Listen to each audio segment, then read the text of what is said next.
Let me tell you a secret about heat pumps.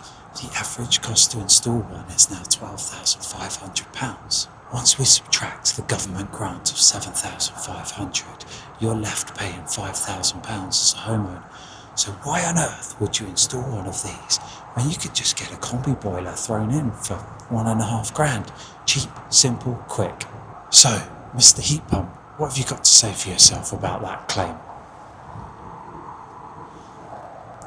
Absolutely nothing. It's well below freezing today, approximately -3 degrees.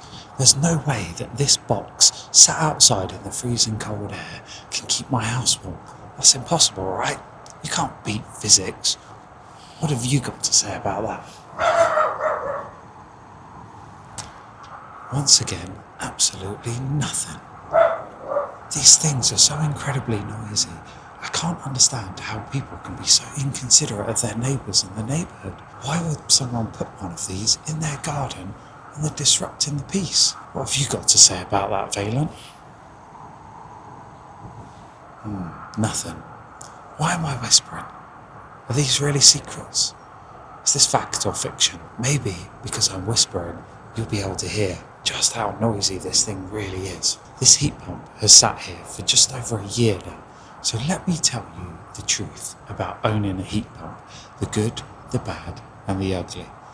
And hopefully you can decide whether a heat pump is something worth investigating. Not only do you lose space outside, you also lose all the space inside your house as well. Let me show you how bad it is. Oh, that's exactly the same as it used to be. We still store our towels and stuff in exactly the same way that we used to. And the water tank sits in the same place, and the circulation pump sits in the same place, and the controls sit in the same place. Okay, scratch that. That's not actually such a negative for most people. And what about where the boiler used to be? What happened to that space? Well, this rack in here couldn't fit in this space before because there used to be a boiler in the corner. The boiler's gone. I got myself a load more storage space in the garage. So am I actually losing internal space? In my case, I've gained internal space. But the thing that everyone always wants to know about is the money. They want to know about the finances. And for me personally, if I'm being very conservative and being generous to the gas boiler, I say £495 in the first year in running costs. This is my setup as a reminder, or if you're new to the channel, I live in a 140 square metre 4-bed detached house built in 1996. My Vaillant heat pump is the 7 kilowatt unit, which is output, heat output. It's not electrical input. That's not how much electricity it's consuming.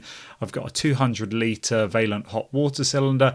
My downstairs radiators have 10mm copper microbore pipework that goes to them, and I've got a 45 litre buffer tank.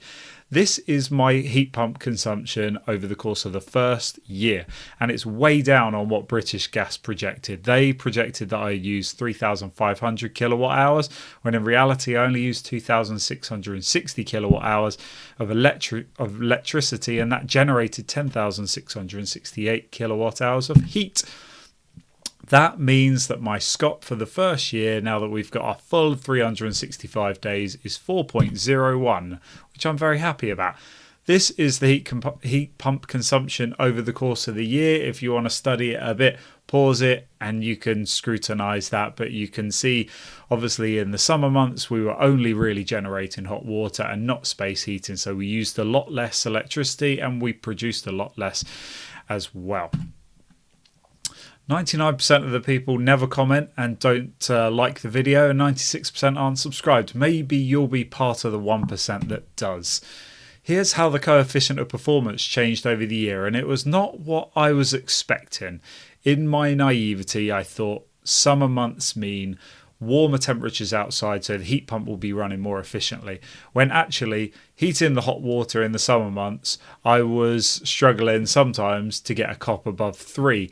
Whereas for those parts of the year where I was doing a lot of space heating, which is a lot more efficient for the heat pump because the flow temperatures are much lower, I was getting a much better coefficient of performance. And you can see as I got to grips with the controls, you can see that November 2023, a COP of 3.86, 3.87, sorry, and then November now this year 4.9, and similar sort of temperatures.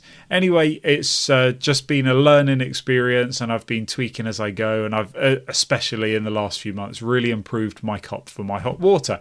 Here's a little glimpse at it, and this shows on the left hand side. What I'm showing you here is the month of October, the left and the right hand side, but on the right hand side that's only my space heating, so that's the central heating, and then on the right hand side that's with the domestic hot water, so that's hot water generation and space heating. You can see my COP is 4.6 on the right hand side when I'm just looking at the central heating, and then it's 4.1 when you combine both. So you can see how if you've got inefficient hot water production, it could bring your COP down slightly or significantly. So the next question after the amount of money is about comfort, and my average temperature has been 20.4 degrees. Yeah, that's right. That's over the course of 365 days. And Vaillant owners, subscribe to the channel. Let me know in the comments if you want to see how you can calculate this yourself, because there's actually some good data available with Vaillant heat pumps if you know how to get access to it and you know how to process it.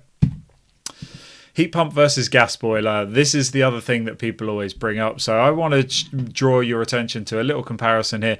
My outgoing gas boiler was a 70% efficient, non-condensing, old, ideal, classic boiler. And so if I would have generated the same amount of heat as my heat pump used, it would have taken 15,240 kilowatt hours of gas. And if I was to change my old 70% gas boiler to a new 90% efficient boiler, I would have used a lot less gas, no doubt, but it still would have been 11,853 kilowatt hours of gas to keep my house heated in the same way, same comfort, even temperature, even throughout the whole house. So what does this actually translate to? On the left-hand side here, you've got the consumption in kilowatt hours that would be needed for a heat pump, for a 70% efficient boiler, for a 90% efficient boiler, and then you've got the cost in pounds. 652, the heat pump wins this one, and considerable saving over my old outgoing boiler.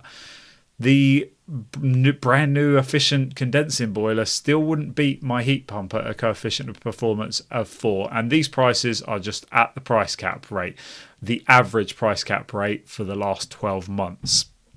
So £269 was saved by me in my situation by changing from my old gas boiler to my heat pump. But this is my actual cost. £426 is actually what I paid because I used smart tariffs. I wasn't on the price cap rate, so I didn't pay £652. I reduced my actual cost down to £426, and that's not including any solar that I would have got for free. So I'm not factoring that in. Any consumption, the solar, I've charged myself effectively 15p per kilowatt hour for any solar that I've been used. So really, I've paid Octopus Energy a lot less than this because I've done some of this on solar energy, but I've increased the cost so that there's no other influences of batteries or solar or any of that stuff. But I would have saved £495 just through using smart tariffs. A reminder, if you're not with Octopus Energy, go and have a look, go and investigate what they can offer, because they have a smart tariff for anyone. And if you sign up and using my code here that's on the right hand side, there'll be a link in the description, you get £50, I get £50. If you want any advice, pop it down in the comments. Maybe we can lend you some experience of some of the smart tariffs and what it will benefit you. So my 26-year-old boiler and cylinder, it needed replacing anyway. The quotes for that were coming in at 5 to 6 grand because it had to be changed from a vented to an unvented, blah, blah, blah, blah, blah. The heat pump was far cheaper, including 5 new radiators, because of the government grant and because it's VAT free as well. So you're effectively getting a 20% discount on everything. Installing the 5 radiators was 20% cheaper before you even talk about the government grant. There's going to be a video coming soon with the exact breakdown of the costs of my installation. Well, that's that. After 1 year of ownership, there's no looking back for us. Our heat pump was cheaper to install than a gas boiler equivalent, substantially cheaper to install. The running costs are lower. Our house is warmer. The temperature throughout the house is more even. It's more comfortable, and we're not affecting the air quality within our home, outside our home, or contributing to wider climate change. So far, we're yet to see any downsides, but of course I'm keeping you updated through my channel. If anything changes, you know I'll tell you the truth. The good, the bad, the ugly. I'm not sponsored by Vaillant. I don't get paid to make these videos apart from the peanuts, the few pennies that YouTube throws my way. I have no vested interest. I don't work in the industry. I'm just here to share a real life experience of how great heat pumps are. Living with one could change your perspective if you're doubtful. So please make sure that you like this video so that we can spread this message more widely. Comment down in the comments what you think about heat pumps and subscribe for future videos. I've got so much heat pump content on my channel, I don't even know which video to recommend, but at the end you'll see some boxes. YouTube will use its algorithm to show you something else. Thank you for watching. Goodbye.